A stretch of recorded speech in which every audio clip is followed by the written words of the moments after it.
Incredible. Unbelievable. Infuriating for many Blue Bombers fans out there, no doubt. 31-28 is your final in overtime from Ottawa this Saturday afternoon. The Blue Bombers lose after being in complete control for the whole game. And what did we see?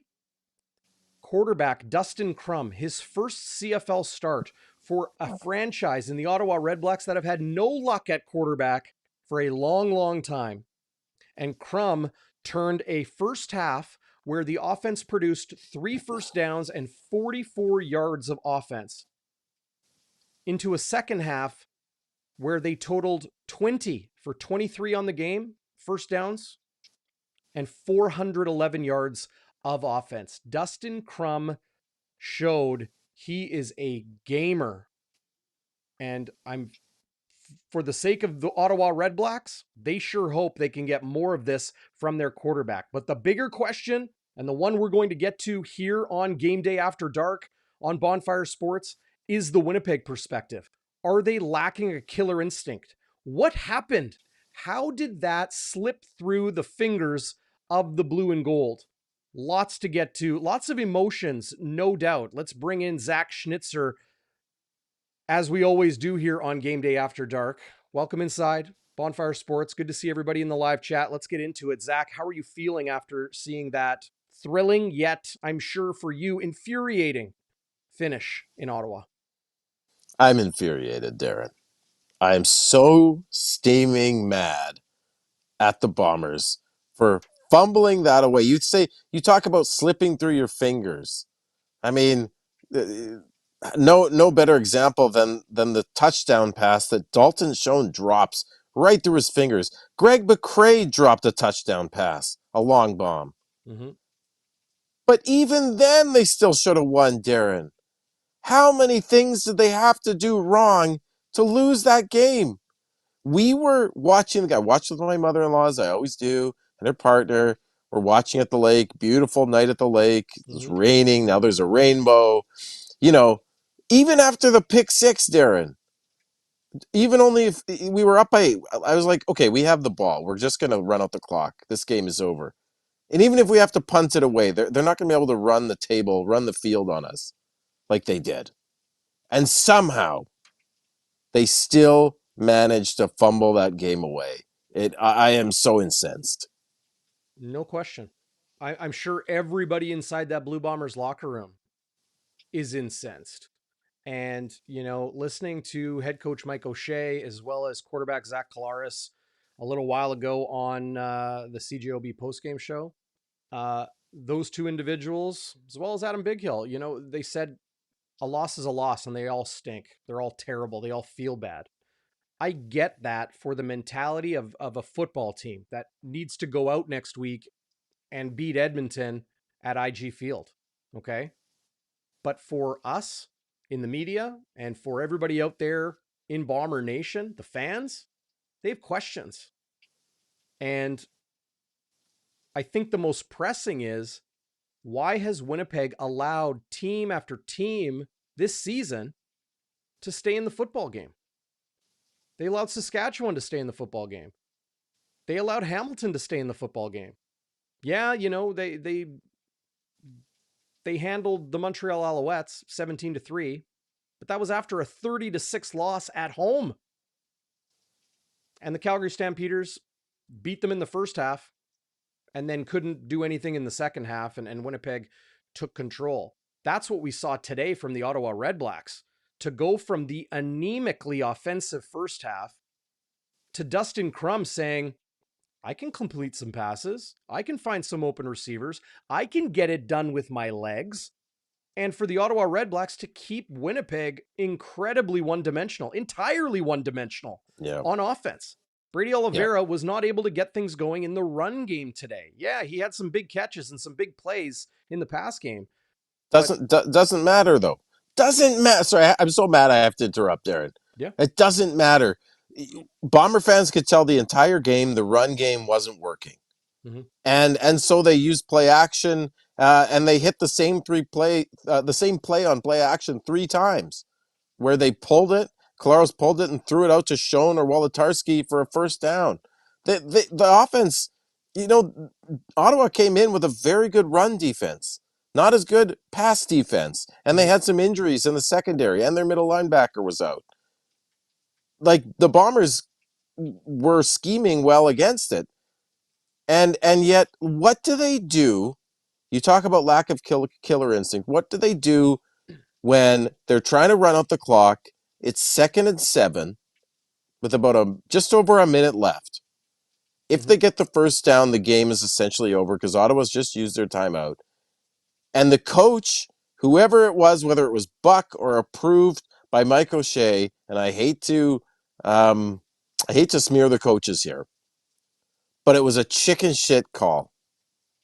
They ran the ball on 2nd and 7 with Rady Oliveira right up the gut on a play that hadn't worked all night.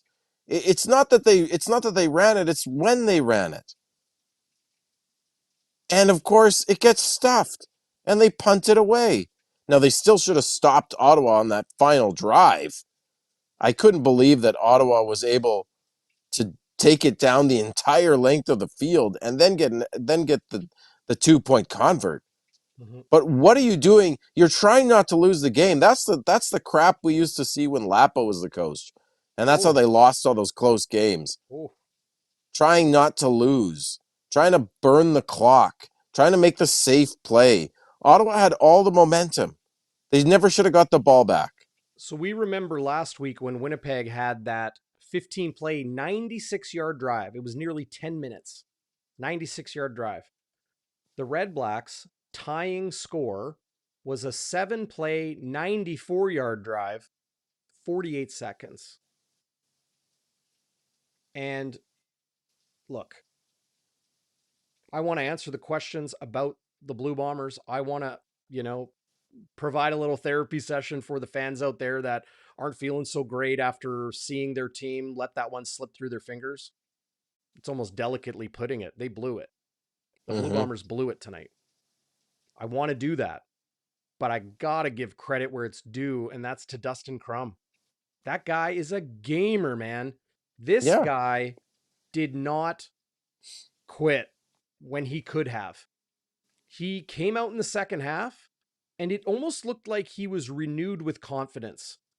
And I think the entire team rallied around that. Or maybe it was the other way around. The team rallied around their quarterback, got him going. But Ottawa looked like a different football team in the second half. Both sides of the ball, really. And, let's analyze why that happened. Let's find out. Let's try to talk about how Winnipeg lost. When this game, Zach, was just looking at my notes here and kind of my drive chart that I put together. Drew Wolodarski scores an 8-yard touchdown and it's doing the snow angel in the end zone. That was a 3-play, 86-yard drive. It was set up by Brady Oliveira in a 63-yard catch and run, which was impressive. It was incredible. It was really, really nice. Wolodarski for 15 yards and then Wolodarski for an 8-yard touchdown. It's 3 plays and they're up 25-6 late in the third quarter. But Ottawa still having trouble getting into the end zone. They only had 6 points at that point. Kicking field goal. Well, they kick a third. Lewis Ward from 22 yards out. So it's again, they reach the red zone and then it's a 7-yard snap and he kicks it from 22. And it was a 63-yard drive, 13 plays that Ottawa put together to start the fourth quarter. And it was just another field goal. It's like, okay, 25-9. Winnipeg is doing what they're doing, right? They're allowing the game they're allowing the clock to tick away. They are in control in the fact that they're not allowing the opposition to get into the end zone through 3 full quarters and now into the fourth. And then Winnipeg goes 2-0 for the 6th time. So offensively, I thought Winnipeg had a lot of explosion plays. They were dangerous, but they weren't consistent. And I think this has become a theme for the Blue Bombers offense this season. I think it's become a theme that Brady can control a game when the run game is working, and the offensive line can control a game when the run game is working. And Dalton Schoen or Nick Dembski or whoever the flavor du jour is, Greg McCrae, they can make big plays and cap drives with sevens. And that's why Winnipeg has won 4 games this season. But in their losses, especially, and I would even say their win against Hamilton, their win against Saskatchewan in week 1 and 2, the offense puttered a little bit. It just kind of stuttered and puttered. And I was watching the 2 and outs and kind of breaking down the stats throughout the game, or breaking down the drives throughout the game, just writing notes and kind of see how the flow of the game goes. And it's like they're about even in 2 and outs. It was like Winnipeg had 3, and then Winnipeg had their 3rd in the second quarter, and then Ottawa had their 5th, and then, well, Big Hill gets a sack, his first of the game. He finished with 2. Like, Winnipeg's defensive stats outside of the yards looked like they threw everything at Dustin Crum to make him uncomfortable. But in the end, you can look at the numbers all day and say, well, look at the score and look at the result and look at points off of turnovers. Like, some stats tell the picture or paint the picture and tell the story, and others don't. But then you can have a different game, Zach, as we saw today, where those numbers don't mean anything. And it's the momentum and the killer instinct, the taking advantage of opportunities of a team that gave them the victory. And the Redblacks are 2-3 on the season. Yeah. I'd look out, man. Dustin Crum, a win like that against Winnipeg, that's momentum Ottawa is most definitely going to carry through. Who do they got next? Man, Ottawa's in Calgary next week, Yeah. next Sunday. And that's a beatable team, especially with that run defense Ottawa has. And Calgary really relies on Dedrick Mills. Yep. You saw what happened last week to Calgary when we took Dedrick Mills away in the second half. They were pretty much toothless. I'm just so mad. I'm so frustrated. I mean, how do you? The only way you lose a game like that is if you throw a pick 6 in the fourth quarter, if you fumble a ball in the fourth quarter, if you start becoming afraid to lose rather than trying to win. And the Bombers did all 3 of those things, Darren. It is a theme. And the lack of killer instinct, McCrae drops a long bomb, which should have been a touchdown. Schoen, again, hard to be mad at Schoen, but again drops a touchdown catch. That would have iced the game. And he dropped one last week. But those should not be the reasons why you lose. But A drop deep shot, like a deep shot dropped. You missed an opportunity. That shouldn't be the reason why you lost. To me, the reason, it's no, part I'm of not it. saying you're saying that either. I get it. Yeah. It's part of the reason they lost. They did a lot of other stupid things. Yep. And I'll give you the mic in a second, but here's the thing that we know about the Bombers, and I think you're right, and this is a theme. When the Bombers' power run game isn't controlling the game, they're not controlling the line of scrimmage, they are a beatable football team. It happened in the Grey Cup, and it happened tonight. It happened against BC. If Oliveira isn't, gobbling up yards and that those road graders aren't pushing guys around, they're beatable. Their offense doesn't get in rhythm. And you're right, those big drops shouldn't be a reason you lose the game. They were just part of the picture. And Ottawa has a good defense. But man, defensively, I thought Ottawa made great adjustments. They started getting the ball out of his hands quick in the second half, Darren. They put 2 fullbacks to have max protection or tight ends. I don't know how the Bombers didn't adjust for that. They kept trying to blitz all second. It wasn't working. They kept trying to blitz. They were trying to make Dustin Crum uncomfortable. And he but just it wasn't working. No, yeah, and he just identified it and ran. So rush with, the bread and butter of the Bombers is rush with 4, put 8 guys back into coverage and try to get him to beat you with his arm. Why are you continuing to rush Adam Bighill? Yes, he got 2 sacks in the first half. Great. I don't give a shit. It didn't work in the second half. He was completely neutered. It was ridiculous that they kept doing that. And then, then you have one-on-one coverage in the backfield, and all he has to do is hit his hot route. Yeah. I don't understand why they kept blitzing the entire game. I get you want to make him uncomfortable, but he was getting comfortable with that, and he had max protection the entire second half. I don't get it. The live chat is lit, and I rightfully bet. so. It's great to see everybody chiming in with their thoughts, their questions, their takes, hot or not. It's pretty great to see. Thanks to everybody for joining us. Lots to get to on the show. We're going to get into our bonfire burning point and find out where the temperature exploded for the Winnipeg Blue Bombers, and it led to their second loss of the season. We'll have our Walby's Warrior, Westwood's Wide to the Right, and of course, our Happy Honker, my favorite, and we'll hand out our game balls as well. But maybe we should take a look at a couple things for those that maybe missed the game. Let's. Do I got it here? Hang on. Where is that? Looking for my screen share. Here we go. So here is the tying score. Oh, and Big Hill just gets roasted on that. God. And I don't think people out there can hear the audio from the TSN play-by-play call, No. but I thought Rod Smith and Dwayne Ford did an outstanding job, as they always do. Nice to see Paul Apolice in the booth. He was really good. Yeah, Big Hill is working to contain, right? If I go back, Adam Big Hill here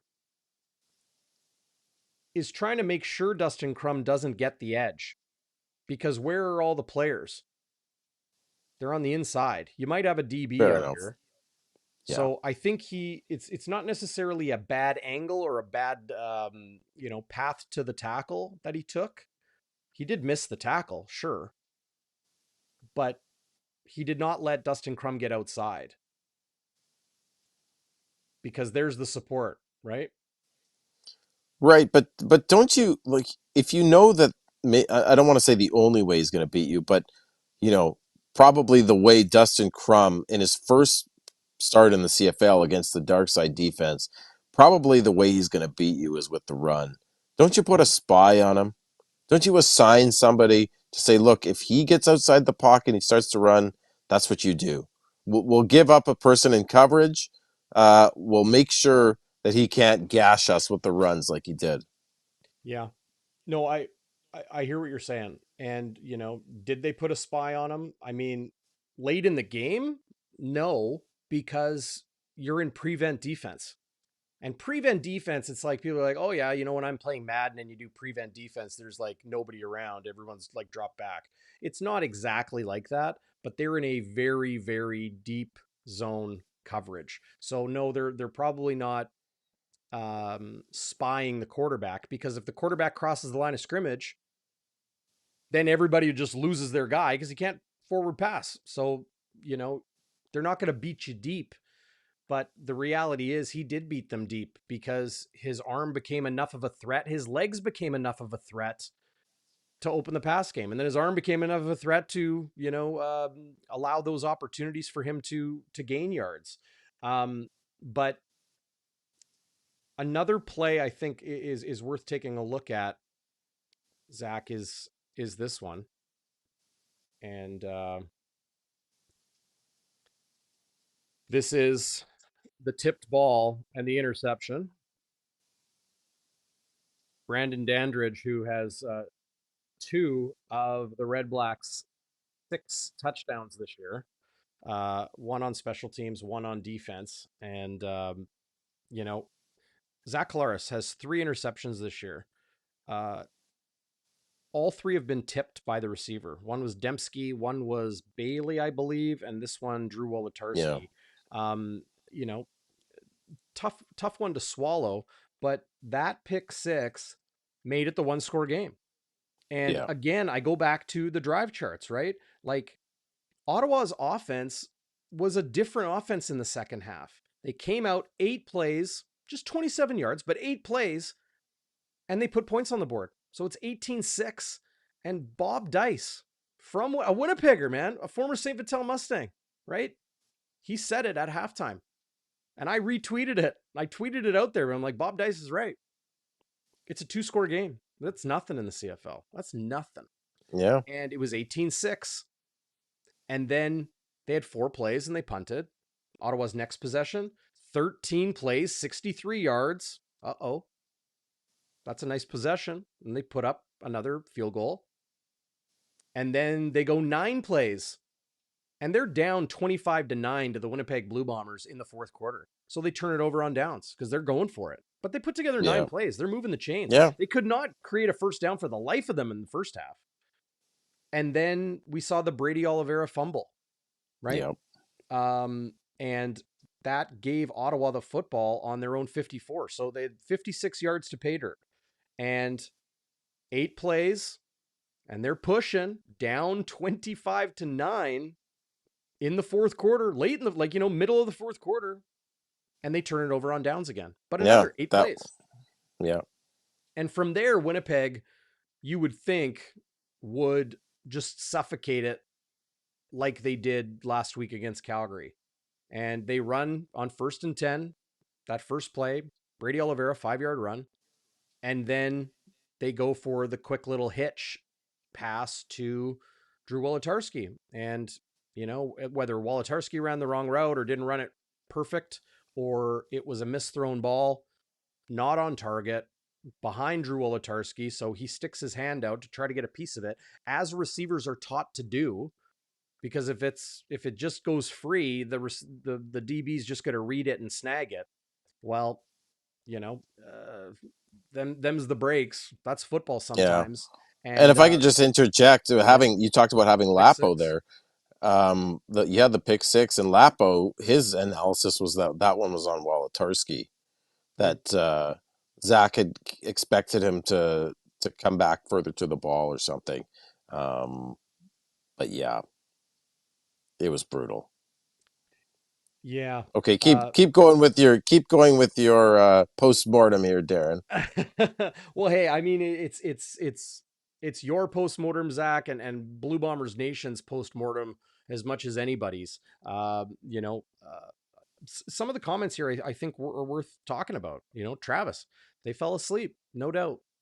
I thought Winnipeg, really even in the first half when they were in control, I thought they were playing kind of flat. Defensively, I think they had a little bit of juice, but in the second half, they took their foot off the gas defensively, and allowed those long drives. And then Dustin Crum, he's got nothing to lose, man. I said that to Walby on the pregame show here on Bonfire Sports. Like I said it to him, like he's got nothing to lose. You're gonna see his best game because nobody's expecting anything. Yeah. Well, he sure showed everybody. He did. Oh, it just gets in my craw, especially in overtime, where he just where were all the defenders? I mean, I don't understand X's and O's enough to give an analysis of it, but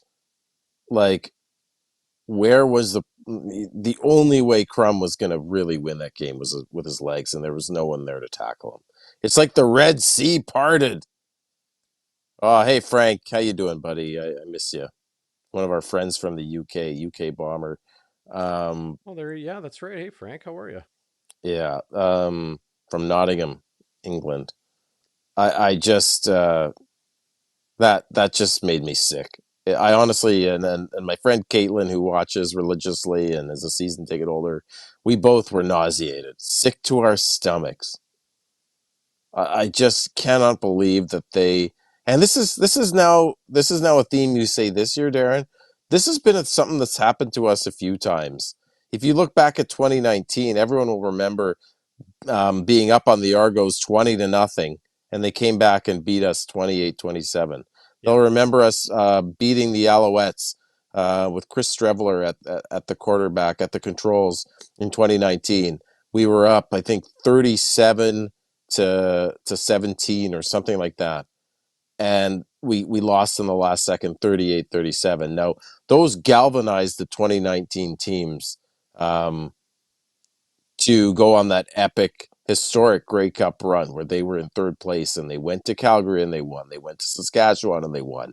And then they went back to Calgary and they won. And they ended the drought.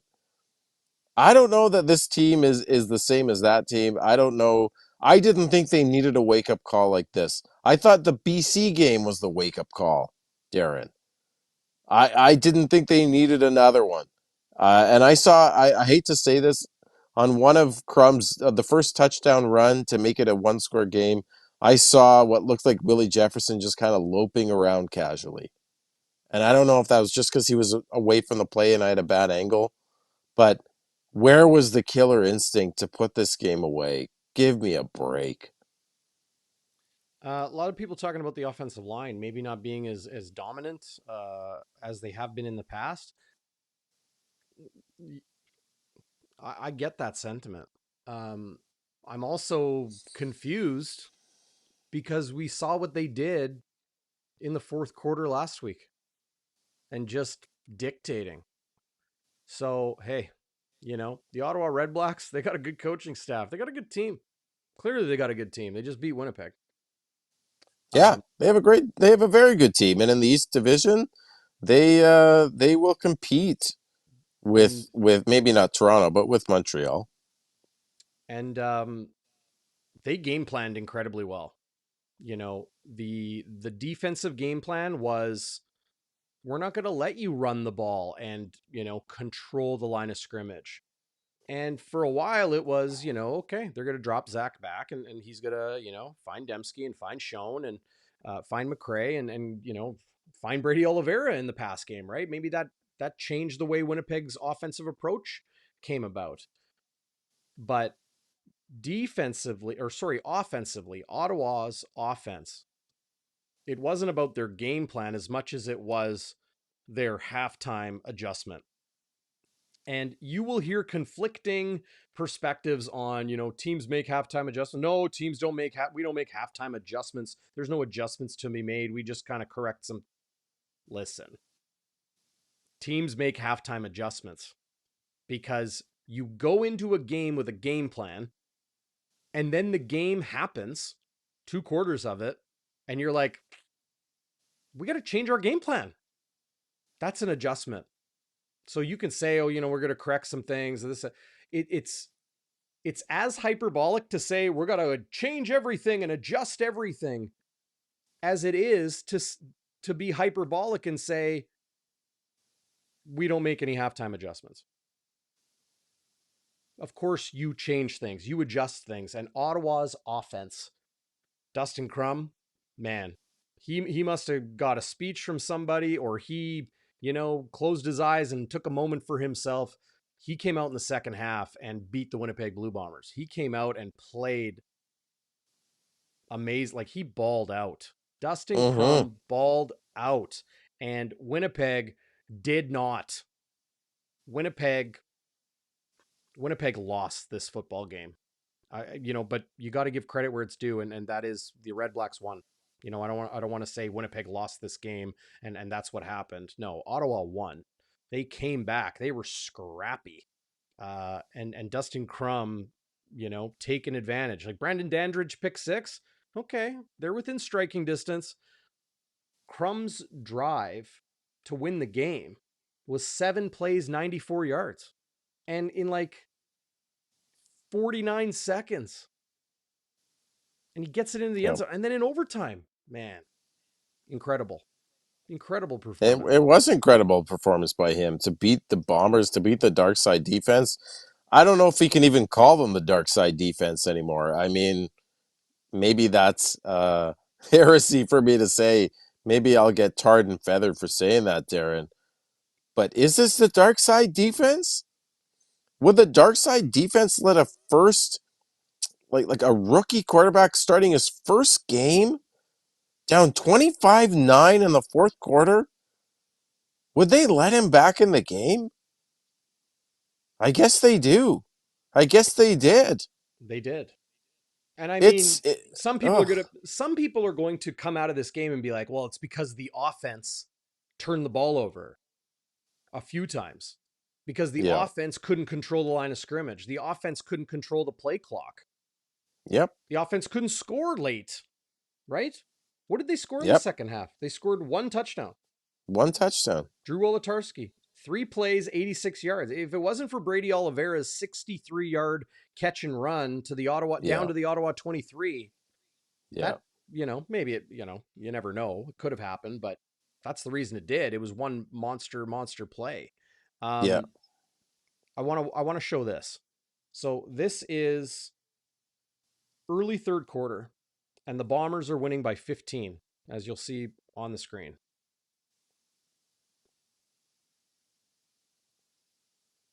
And here is a passing play. This is definitely a passing play. Crum identifies it and takes off. This is not a designed run. Watch it again. This is a passing play, and it breaks down, and he identifies that it's breaking down. He's got Jeff Coat on one side. He's got Adam Bighill almost ready to run free right here at him. And he takes off.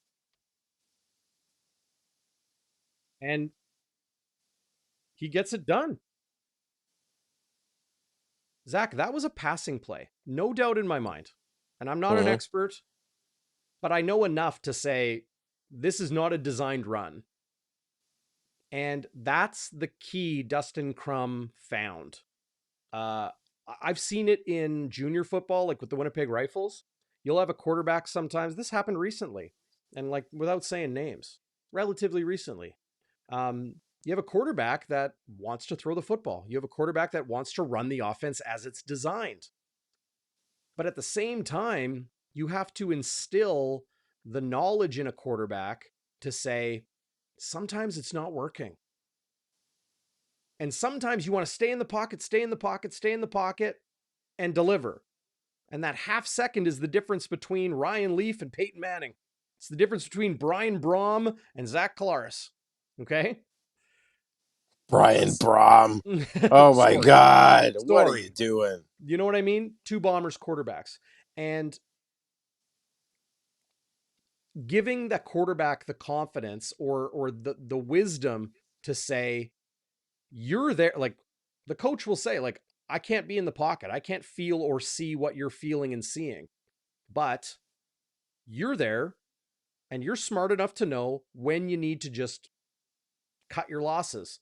And by cut, like, it's almost a bad way of putting it, but you know when to tuck and run. Yeah. And that's what that was, to me, that was the key to Ottawa finding success offensively in the first half. And to go from 44 yards of offense at halftime to 411 on the game. What was that ability right there for him to just identify it, tuck it, run, pick up the first down. And Winnipeg's defense continued to blitz and continued to try to make him uncomfortable, but it didn't work anymore. Not to the same effect, Why, that's for sure. Darren? Why? First of all, you're making me think of Hansel and Gretel. All these crumbs and the crumbs that the Hansel and Gretel dropped to help them get home. Was that Hansel and Gretel? I think so. Yep. Crumb dropped enough crumbs. They were lost and they found their way home. At TD Place, they found their way home with all those dropped crumbs. But the Bombers should have dropped Crumb. And the way to drop Crumb would have been to stop blitzing. It wasn't like you keep banging your head against the wall. It's not working. You don't keep banging your head against the wall to try and knock the wall down. You're going to hurt your head. And the Well, Bombers' heads got hurt. My head hurts. let me give you an example here. Late in the second quarter, 11-0 Winnipeg. And here's Crum dropping back, has time, but it's a blitz. And this is Demario Houston's 4th interception of the season. Yeah. Not all was bad today. Yeah, fair. It So worked there. you got 5 coming up against Crum, and he's clean. He's clean in the pocket here. And there's even another one here. Now, I don't think he can take off to the right or up the middle here. I don't think he has anywhere to run. Here's Willie waiting to do what he does best. What's he doing? He's got It's his going to knees knock bent it and he's down. ready to jump Yeah. up and knock the pass down. Now, it was a deeper throw. Here's Willie's hand. I don't know if you guys can see my mouse, and the ball's up here. But either way, Willie knows what he's doing. And it's, double, triple coverage. So whatever Dustin Crum was doing in this situation, they found a way to stop doing that in the second half and not put themselves in those situations where the quarterback is stuck with either taking a sack or throwing it up Yeah. into, trouble. Um, Well, to I'm my incredibly impressed with Ottawa. Incredibly impressed. yeah, that's fair. I'm just mostly pissed off at Winnipeg. Sure. Really, I got to be totally honest. And again, the adjustments Ottawa made was pretty pretty easily like it's not like they were pulling rabbits out of their hats. They went to max protect because the blitz was killing them in the first Mm-hmm. half. Yep. And I don't think the Bombers adjusted. Like you can't keep throwing Biggie against a big brick wall and an offensive lineman. Like he got a couple sacks in the first half, but then it wasn't working. They had two tight ends. Yeah. So Crum could even beat it with his arm or he could take off and run. They didn't have an answer for his run game. Like as much as the offense sputtered, the defense allowed 31 points to the Ottawa freaking Redblacks. What are you doing? I'm sorry, but what are you doing? How do you lose that game? Brady has gotten. I get that it's a takeaway, right? Brady has that ball punched out. It was a good play by the defender. Hang on to the freaking ball. Like if you want to play not to lose when you're supposed to play not to lose. So before we get into our features here on Game Day After Dark and our post game show, Waiters, the ever wise, says Bombers 56, Elks 3 next Thursday at IG Field. Do you think that's how Winnipeg is going to respond with just laying the boots to the lowly Elks? Dude, I don't know actually. Sorry about my phone here. It's falling all over the place. Um, I don't know what to expect next week. Like, do I think the Bombers will lose again to another bottom feeder? No. They're at home. I think they'll beat the Elks, but uh, it's not like they were woken up against BC and then just put the boots to the Alouettes the following game. Right. They beat him 17-3 by 2 touchdowns, but it's not like they blew them out. I don't know. I don't know what to expect with this team. I hate to say it, but this type of loss, and you couple it with a loss to BC, they're inconsistent. And they might lack that killer instinct. Is that because the guys are getting long in the tooth? I don't know. This should never have even been a close game. Quick thought here from uh, Pilapenka, watching live on YouTube. What's going on, Pilapenka? Where's Drew Desjardins these days? He's at left guard for the Ottawa Redblacks. And yeah, DT even Yeah. tweeted out a picture of him visiting with a couple of the Bombers' offensive linemen. Back to this comment from Travis. Maybe the BC game wasn't an anomaly. Yeah. Yeah, kind of what I was touching on earlier. Zach, let's get into our Walby's Warrior as we always do around this time. Uh, Anybody stand out to you or you feel is deserving of the Warrior tonight? I am too angry to give the Bombers anything right now. I'm sorry. Whoa, you Uh, are. You are. I'm mad. Yeah. Yeah. I'm mad. They could have been game clear of BC to be in front of the top of the Western Division. This was a massive loss. Anyway, I mean, I think you have to give the Wallabies Warrior to Dustin Crum, who had 20 passing yards in the first half and an interception. You know, I was wondering if Piggy T was going to get put in the game, Yeah. and Dustin Crum doesn't crumble, right? And he puts together an epic, kind of like a Rocky Butler-esque comeback. If people remember Rocky Butler. Now, I don't think Crum is going to be a one-hit wonder because I think he's now played a couple games in a row where he's looked pretty good. Mhm. But I will never forget this game. No. Yeah. This will always be known as the Dustin Crum, the Crumback, the Crumback. Oh, Zach. He completes the Crumback. Well done. Well done. Hey, at least I feel good about that. Dustin Crumback. Now I'm not feeling so nauseated, but I'm still pissed off. So It's a I think little I don't have Dustin Crum's numbers. You would, but maybe you can 42. fill So in the blanks. he was 62%, 26 of 42 for 261 yards, no touchdowns, throwing, one interception. So QB efficiency 70, a score of 70, not great, but he had 9 carries for 103 yards, 2 touchdowns, 4 runs of 10 plus yards, both of those major scores. He had nearly he had triple the rushing yards of Devontae Williams, who was a Blue Bombers practice roster player not too long ago. Oh, was Really, he? yeah. Year before last, anyway. I'm sure Paul Apolice had something to do with him headed over to Ottawa. But 8 carries for 36 yards he had on the ground. But Crum was outstanding, and Nate Bahar. I know Nate Bahar had some plays he'd want back, but game high 10 catches, 87 yards. He was targeted 14 times. Wow. He man, I'm impressed with the Redblacks. I'm sorry, everybody. I'm impressed with the Redblacks.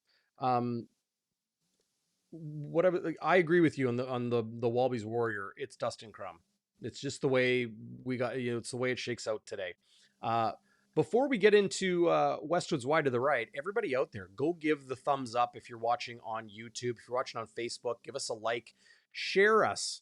Just click that share link and send it to your friends because it's not always going to be bad times like this. The Bombers are a good football team. They are going to come back from this. And this is not the playoffs, it's July. So, comments like this, Baby Yoda.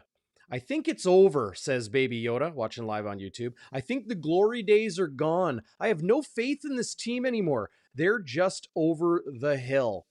Baby Yoda gets my Westwood Wide to the Right today because Come that is on. the biggest overreaction I could imagine seeing. Beyond like fire everybody, Yeah, yeah. sorry Yoda. Even sorry, baby. Yeah, I mean, I usually come to the defense of my fellow fans. I'm not even at that point, baby Yoda. But you know what? I can see how you would be, given what happened in BC, and given what happened tonight, and given what happened in the Grey Cup. Uh, That is sort of the yeah, narrative, and yeah. people are afraid of that. But even I wouldn't go that far yet. Yoda also mentioning that I think our quarterback has passed his prime. I think you need to watch Zach Collaros a little bit more, respectfully. Yeah, Um, yeah. Kalaris is just listen. but I'll agree Kalaris with should have. this. I'll agree with this. This team is defeating itself. Yes, they are. Well, how many yards did Kalaris have? He was over 300, right, Darren? And if Schoen doesn't drop that pass, he's probably around 400, and the Yep, game is over. he had 354 yards. He was 69% passing, Yeah, 22 of 32, 2 touchdowns, had the 1 pick, third of the season, a tip ball. his first ever pick six as a Bomber, by the way. Yeah, you're right. But no run game. He spread the ball around. Get this, okay? They had 4 receivers with at least 66 yards. Nick Dembski, 5 Wow. for 79. Rashid Bailey, 5 for 26. Drew Wolotarski, 4 for 70. Yeah, why did I read Bailey there? I was talking about guys with over 66. So here, you know what I'll do? I'll do everybody one better because hey, maybe you're watching or maybe you're listening to Game Day After Dark on podcast, but maybe you're watching on YouTube for the full experience, or maybe Facebook. Dembski, 5 catches for 79. Wolotarski had 4 for 70. Including 2 second down conversions. Schoen had 2 second down conversions. Same with Nick Dembski. Schoen 4 catches for 66. Oliveira, of course, had that huge 64-yard catch and run. 3 catches for 93 yards. So like 31 yards per catch. Insane. Yeah. But just the 3. 9 carries for 16 yards on the ground. Brady Oliveira averaged less than 2 yards per handoff today. His long was 6. He had 16 yards, long was 6, which means there was a lot of zeros. A Yep. lot of zeros for Brady in the run game today. And look, it's not on Brady alone. Some of No, it, of course not. maybe, but the O line, the play calling, all of those things can factor in. Uh, we're not inclined to do that here on Bonfire Sports. We are, Zach, you are a fan. Yes, I am a reporter. You're a little bit more subjective and passionate. I'm a little bit more objective and Just a little bit. measured, but we don't do things like that. We don't jump on, you know, this player was terrible and that's why No, this happened. Not going to do it. no, no, for sure. I wouldn't do it. It's not many different horrible and unnatural things had to happen for the Bombers to lose this game. Many things. Mm-hmm. Do you got a Westwood wide to the right? The moment you didn't like? Well, my Westwood wide to the right was just the fourth quarter. The you know the carnival that was the Bombers in the fourth quarter. I was thinking, Yep. pick six, fumble, toothless play calling, playing not to lose, and just not containing Dustin Crum in the pocket Mm-hmm. and continuing to blitz. Now I get when you blitz, you're trying to close off a bunch of running lanes too. But I think if they could have been more disciplined in their pass rush, then you can neutralize that. Bombers sure crumbled. So my wide to the right is just the fourth quarter.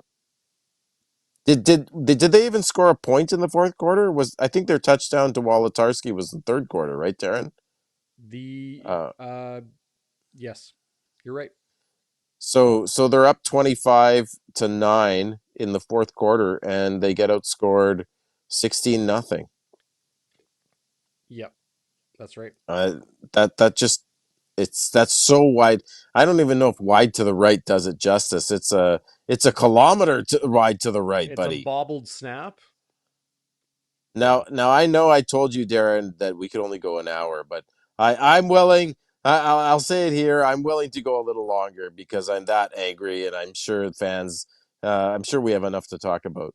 Yeah, no doubt. We're not even at the 50-minute mark yet, so lot still to get to. although my phone might die, I'll do this if my phone's gonna die. Sure. Okay. That's all right. Yeah, you are enjoying yourself out at the lake. I'm glad your Wi-Fi and your internet is nice and tidy. Thanks to Starlink for that. Maybe we'll get them Yes, as a sir. sponsor. Right? I'll call up. Yeah, that'd be I'll, pretty good. I'll call up Elon. Okay. So we get through our Walby's Warrior and Westwood Wide to the right. Let's touch on the Bonfire Burning Point and. Um, Ugh. Look, there's an obvious one, or I think it's seemingly obvious, but I don't know if that was the burning point for me. Yeah. Well, go first. I'll go second, buddy. You want to go second? Well, Yeah. people are going to say the Dandridge pick six. People are going to say Yeah. the I think the TSN panel after the game mentioned the Brady Oliveira fumble, Yeah. right? But to me, the burning point was watching Ottawa's offense in the second half. They go 8 plays and get points. And then they go 13 plays and 63 yards and get points. And then they go 9 plays and they turn it over on downs because they're really pushing. Okay. And then they go 8 plays. And yeah, they turn it over on downs because they're trailing 25-9. But they didn't stop. And the the bonfire burning point for me was Winnipeg's inability to put their foot on their opponent's throat. That's a Yeah. cliche I like using because I think it paints Yeah. such a colorful picture. But that's the thing is the Redblacks were down and Winnipeg had sharp spikes and they were right there standing over their opponent and they did not put their foot on their throat. They allowed them to keep breathing. They allowed them to keep moving the chains. So maybe it's not Yeah. a specific point in the game, but you know, it's to me that's what burnt the Bombers. Yeah. No Is just kidding. Ottawa keep coming, keep coming, keep Yeah. coming. And I'll just say the burning point, you know, while that is not I'm trying to find like that specific point for people. I get that. But Yeah. the big picture is the Ottawa offense just kept coming.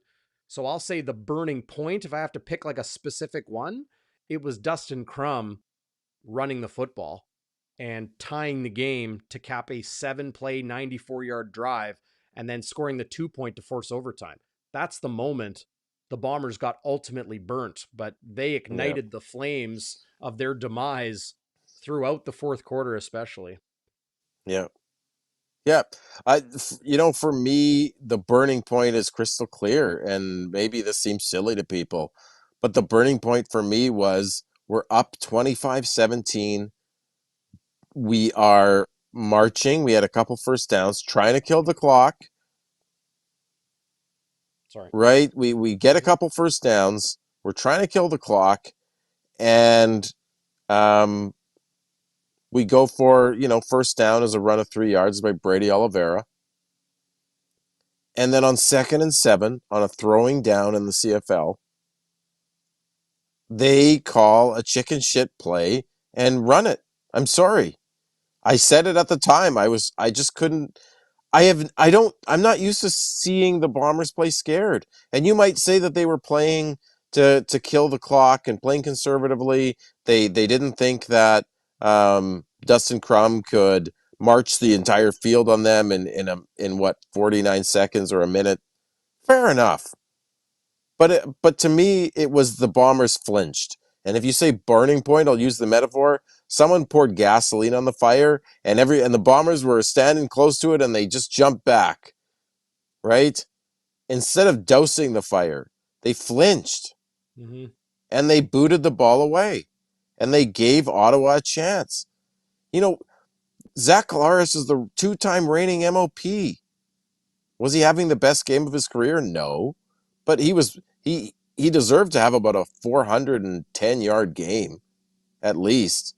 Schoen shouldn't have dropped that pass. I know it's If a big anybody is hanging blame on Zach yeah. Schnitzer in this game, wake up. No, it's not Schnitzer. But what I'm saying is he's the two-time reigning. He's your best player. He's the best player in the freaking league. And you hand the ball off on 2nd and 7? Let Zach you talk about the spikes on the shoes on their throat. That's stepping down and cutting the jugular. Let your biggest weapon in Zach Schnitzer throw the ball. Don't run the ball on 2nd and 7, knowing you're probably not going to get. What did Brady have? A 1.8-yard average? Maybe he got 3 on 2nd and 7, then it was 3rd and 4. Then you got a punt. Don't play scared. You're the Blue Bombers, right? You're trying to go for a dynasty. Put Ottawa out of its misery. Like, for God's sakes, the fans got their money's worth already at 25-17. Yeah. you know? Thank you, Scott. Rifle up, buddy.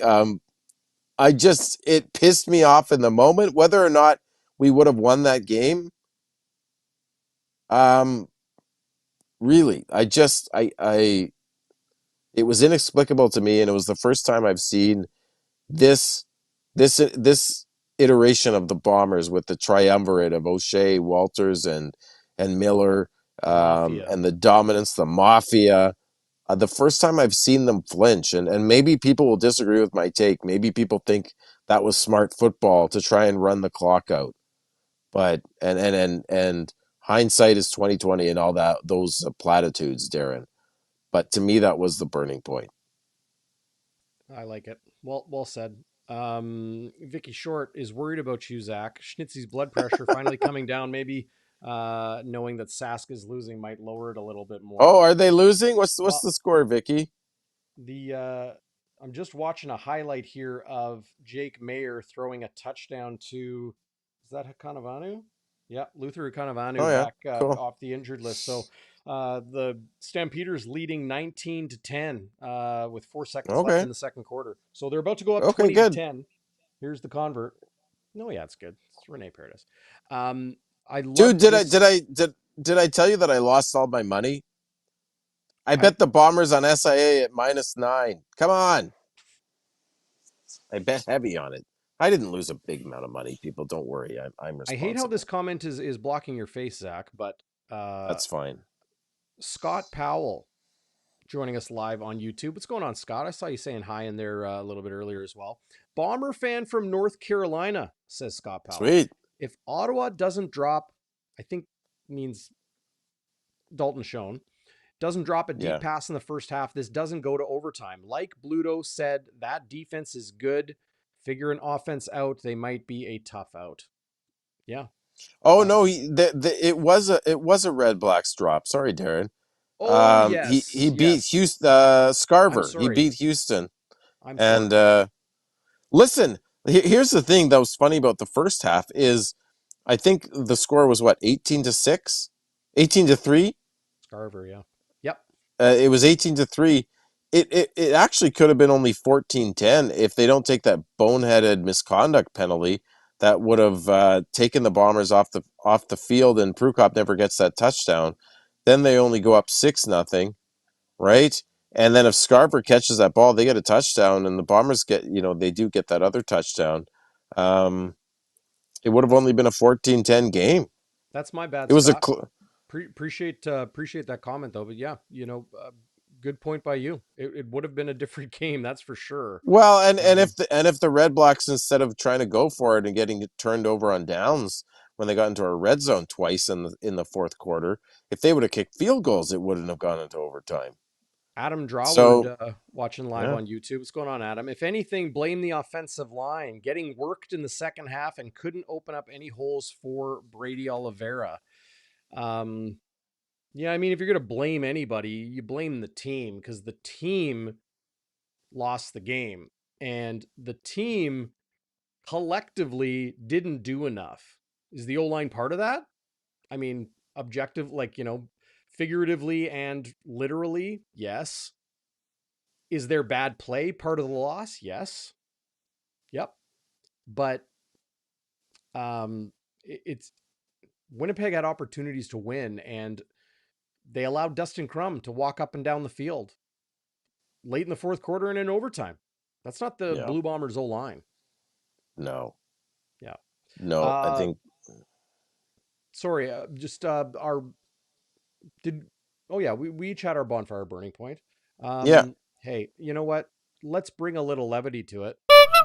Who's your happy honker tonight? buddy. Well, he was gonna be my one of my game balls, but I can't give a game ball to any Bombers. I'm too mad. So I'm gonna give my happy honker to him instead, and it's Willie Jefferson.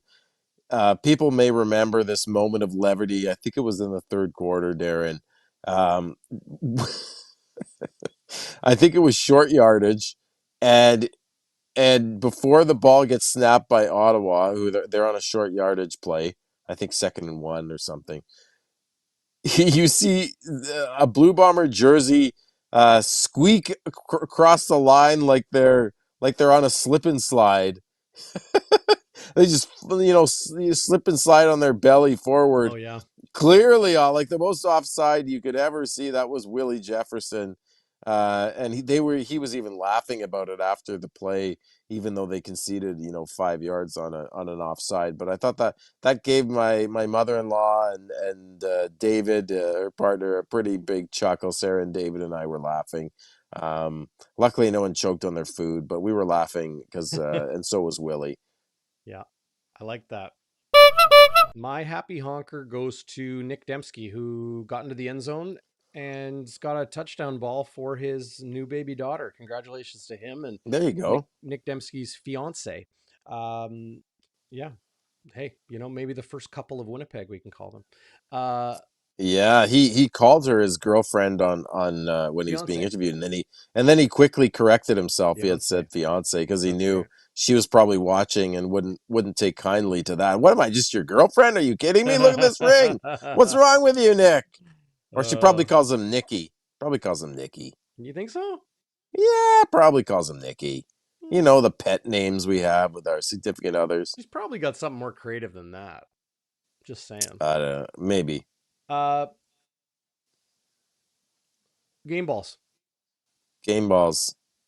Yeah, we're already on game balls. I mean, this is the first time I'm ever going to do this, Darren. But I'm going to give my. I have how many people on how many players on a roster? 42 on a CFL.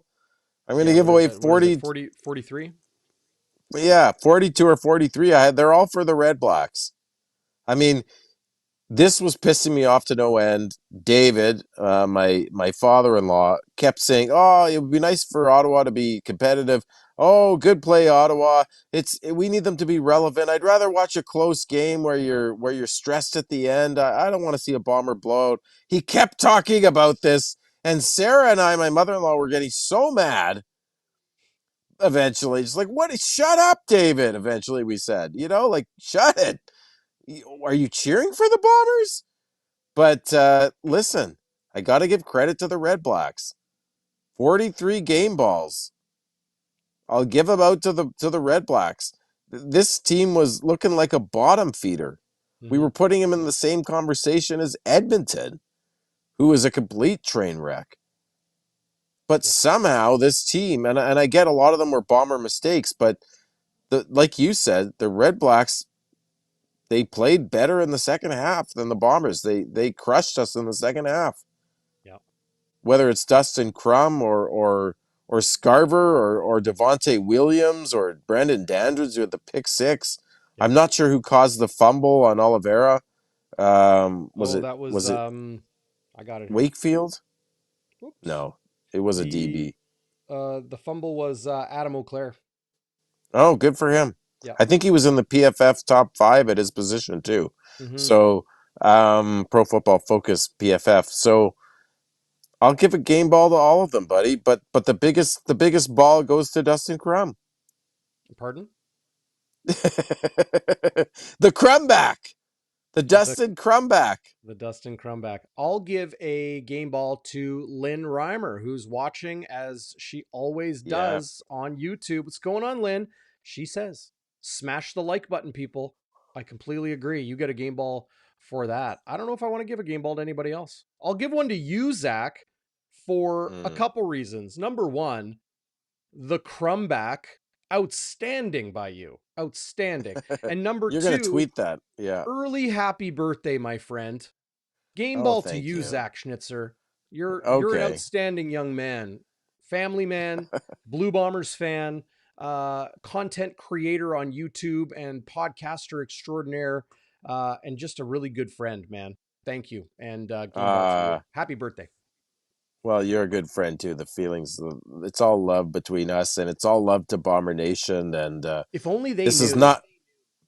how much you and I hate each other off air. Yeah, really. This is not the birthday present I envisioned, Bombers. All I wanted was a win. It didn't even have to be a blowout. Even if they would have won 25-23, if Ottawa couldn't convert that second 2-point conversion, Darren. Yeah, I'm turning 40, which is you called me a young man. I don't think I'm a young man You're anymore. a young man. All You're a young right. man.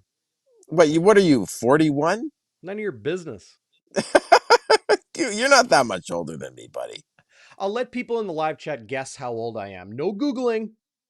I don't even think you could find it on Google. But Well, let me ask you something though, Darren. sure. I just to get away from how great I am for a second. What were the comparison of first downs? Because I feel like the Bombers, like you were saying, they were getting chunk plays, but they weren't nearly as consistent as Ottawa. I and Like it just by the time the uh, game was over, like you want first downs when the game was over? yeah, I feel like Ottawa controlled the clock the second half and got a bunch of first down. You talked about 9 play drives, 10 play drives, 7 play drives. I know I'm Well, putting you on the I'll do spot, but I I'll do one good for but you I have here. a burning Here I it have a is. burning question. There it is. Yeah. Winnipeg 17 first downs, Ottawa 23. Second down conversions, Winnipeg was 40%, Ottawa Yeah. 46, which is nice. Yeah. Red zone. Hey, Winnipeg was dominant in the red zone, but look at this Yeah. offensive plays. Yeah. Good Yeah. That's gracious. big. Yeah. And net offense pretty even, but man, this was not the case at halftime at all. Yeah. I think those offensive plays discrepancy, what is it, 18 more for Ottawa, really tells the tale. Mm-hmm. There's your team losses. Of course, a lot of those sacks, tackles for loss. Uh, the Redblacks had 7 losses for 43 yards. Rushing, Wow. boom, 150 to 26. Winnipeg averaged 1.9 yards per carry. Wow. Oliveira had 1.8. Of course, Dustin Crum's run numbers really helped them have a 7.5 yards per carry average. Punt return yards, I don't think it had a lot to do with the No. game today. And punts, here's big plays. Well, 3 Yeah. big passes for Winnipeg. Yeah. It could have been 4 or 5, Yeah. but big plays were not the difference. It was the consistency that Ottawa was able to produce in the first half. Now, these numbers are not correct. Winnipeg did not have 593 turnovers, and Ottawa did not have Ah. 2,055 Thank you, turnovers. Genius Sports. Yes, Thank quite you, Randy genius. Ambrosi.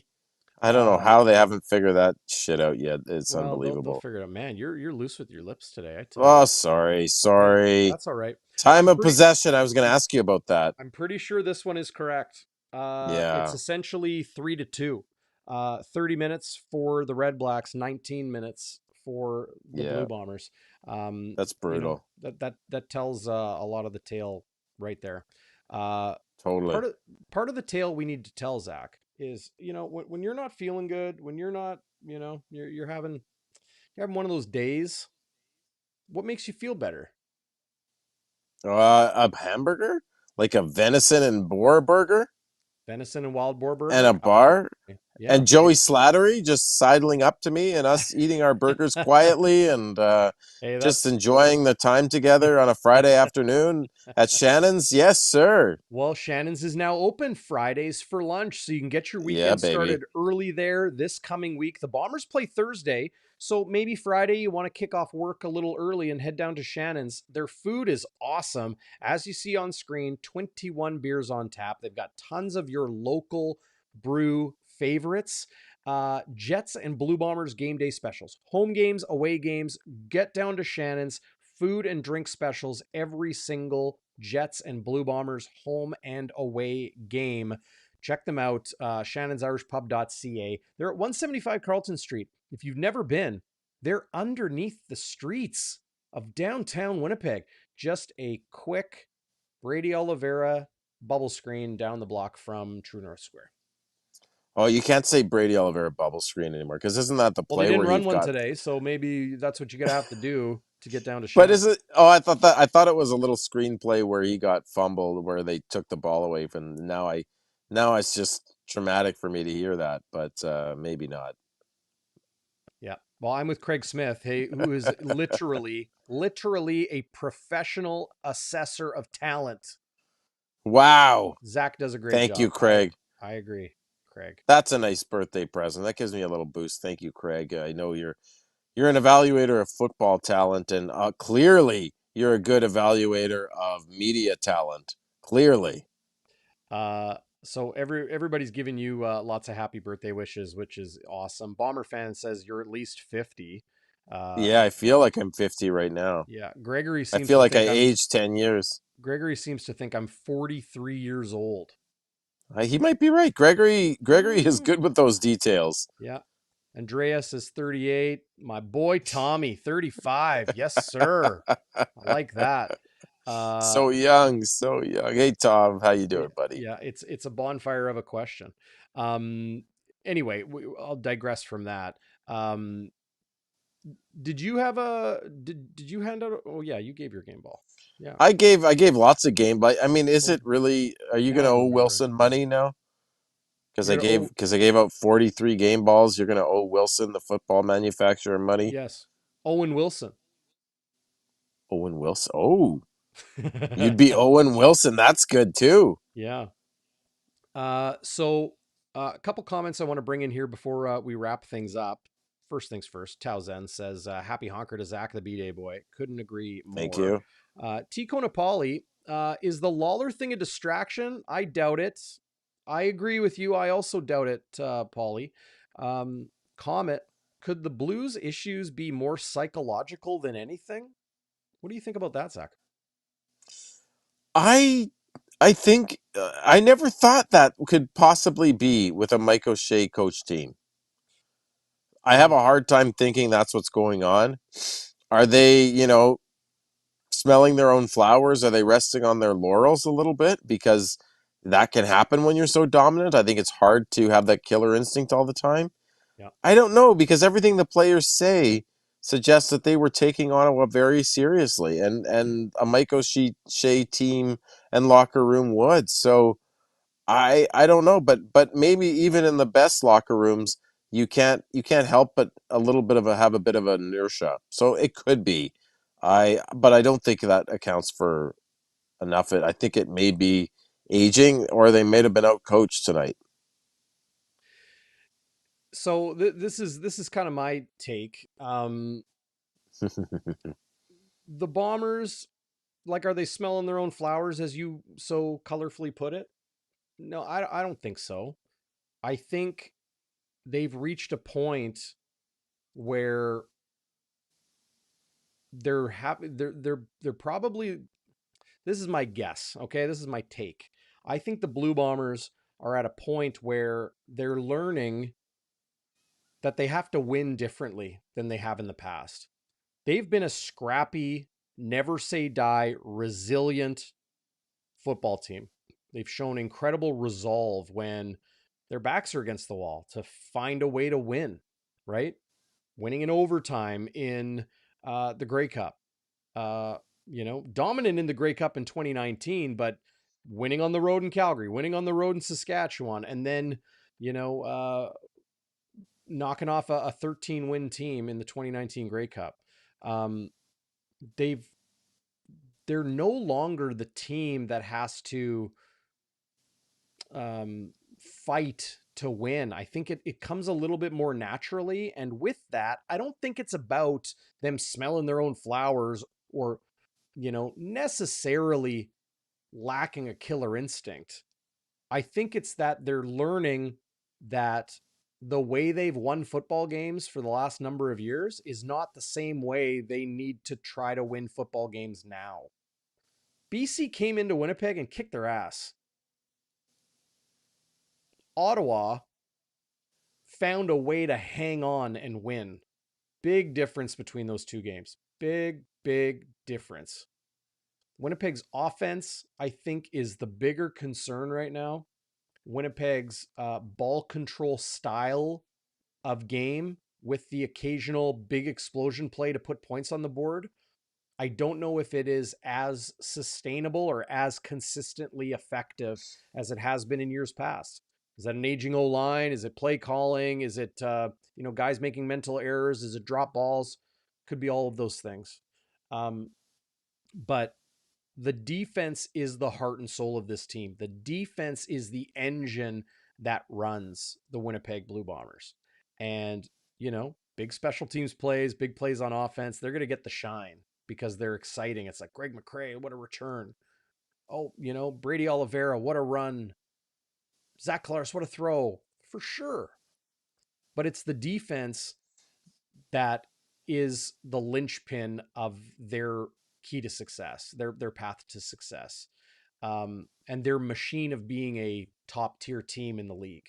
Because in no way, shape, or form do I think the Winnipeg Blue Bombers are anything but a top tier team. They can win any game any day. Today, they did not win. They did not win this game. They lost this game. And I know that sounds obvious, right? But they lost. And Mm-hmm. to me, if I had to point to one thing, and I don't want to, but the defense being the engine of the Winnipeg Blue Bombers and allowing a rookie quarterback who has never played, never started a pro game in his life, had a brutal first half. Brutal.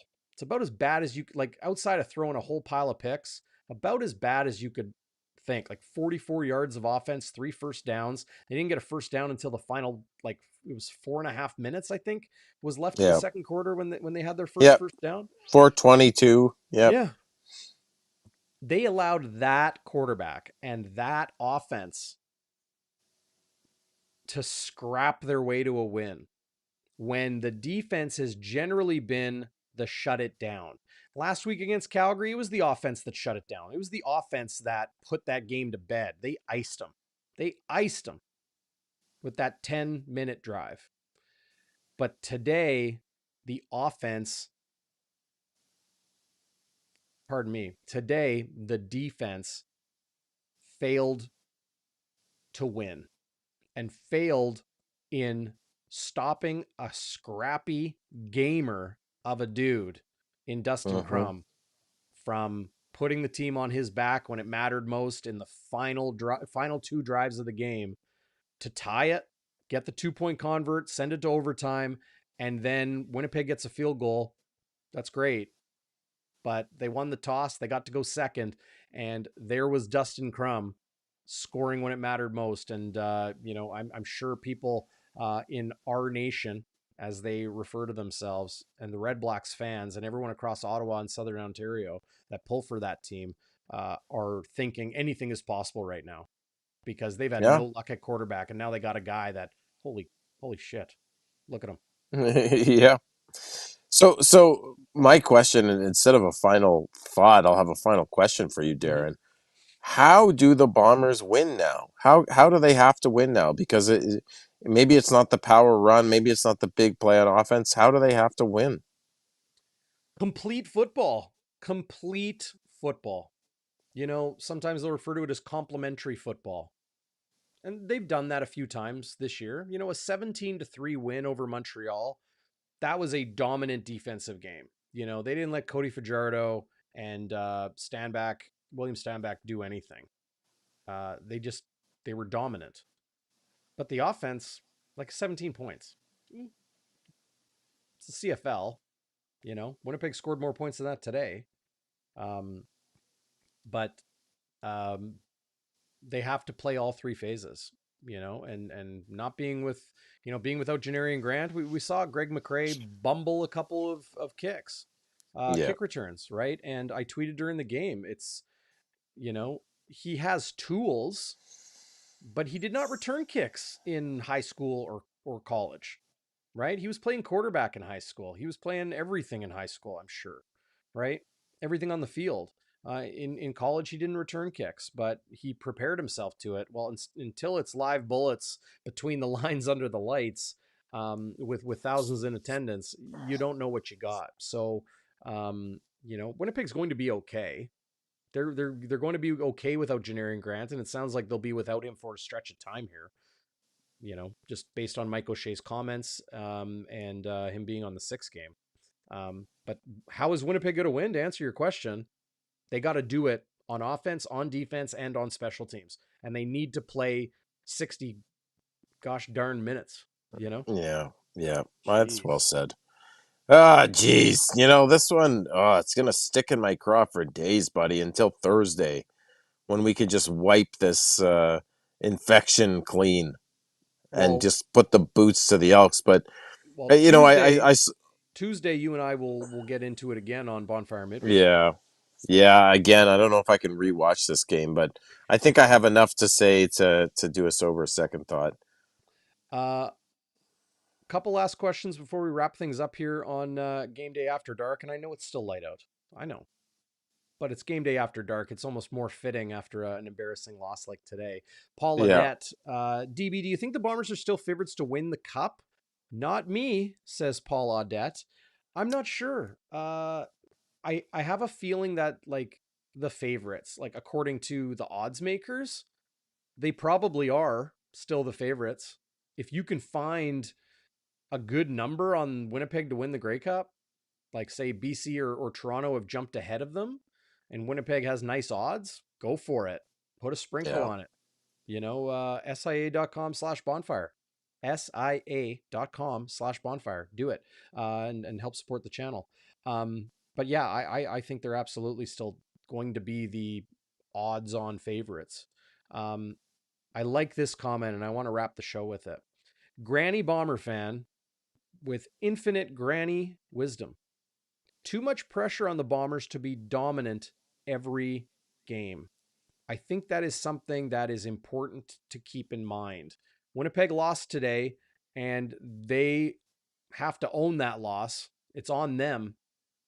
But I think there's also a sentiment that needs to be tempered here in Winnipeg with this very, very, very good football team. A team of, era resonance for many, many years to come. I think there's too much pressure on the Bombers to be dominant every game. I mentioned it to you, I think, Zach, a few weeks ago. Somebody in the Bombers organization told me, like, win by 2 scores, like, just win.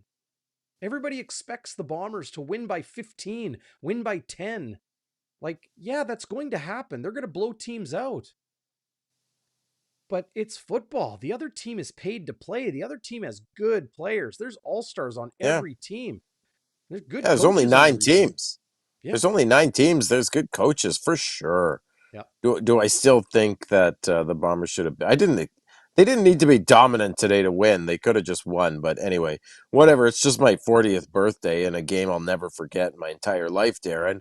But yeah, there is maybe there is too much. That's a good comment, Granny Bomber fan. You've had a few good comments lately. I'd noticed, Granny Bomber fan. So I think it's fitting that you get to have the final say here as one Game of ball to our you, Granny. Game ball to you, because I yeah. didn't give any to any Bombers players today. Either did you, Zach. So had No, to. I think it should go to a fire starter. That's great. Yeah, absolutely. Okay. Well, hey, happy birthday, brother. I know it's not Thank you. officially your birthday yet, but it is in a matter of hours. Yes, So sir. have a great night tonight. Do what Zach Collaros does. Snap and clear. Flush it out of your Yeah. mind because that game is Okay. over. It's on to the next. It's on to Edmonton with the Elks in town on Thursday here in Winnipeg at IG Field. That means Chris Walby will join me for Game Day Winnipeg and your pregame show, as we always do, the day before the game, live at 3 o'clock here on Bonfire Sports. And that means, Zach, you and I will have Bonfire midweek a day early. So we'll go Tuesday night, Yes, live, sir. 7:30 p.m. here on the channel. Woo. Looking forward to it, DB. By then, I should have recovered from this debacle in on the debacle on Bank Street. We'll call it. I don't know, or the Crumback. I don't know what The Crumback. I love it. I'll think of some more. Sayonara, everybody. This was fun, and of Hey, course, hit up Shannon's. yes, indeed. Hit up Shannon's, support them because they support us. And everybody else out there, have a great weekend. Enjoy. And hey, you know what? We're going to see you back here in no time on Bonfire Sports. So have all the best. Ciao, everybody. Sayonara.